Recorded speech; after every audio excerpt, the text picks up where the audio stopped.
billahi minash shaitanir rajim. Bismillahirrahmanirrahim. Voice from the Holy Quran.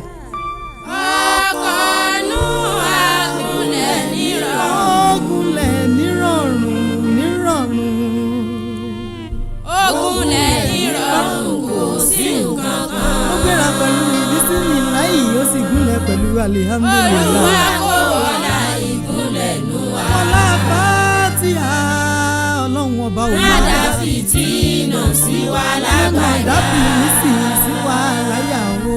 Má dá fìtínà sí wa lágbàdá. Ọlá iná tẹ́ná kàlíkà sọ.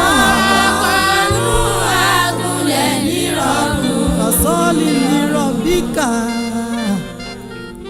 Ògúnlẹ̀ nírọ̀rùn kò sí nǹkan kan. Ẹ mọ̀ sí ìyọnu gbọ̀ngàn. Olúwa kò wọlá ìgúnlẹ̀ nù wá. Ọlọ́run ọba wá wọ́lá àgúnlẹ̀ nù àbá. Má dá wàhálà sí wa Nù lágbàdá. àgúnlẹ̀ sébùté ayọ̀ o.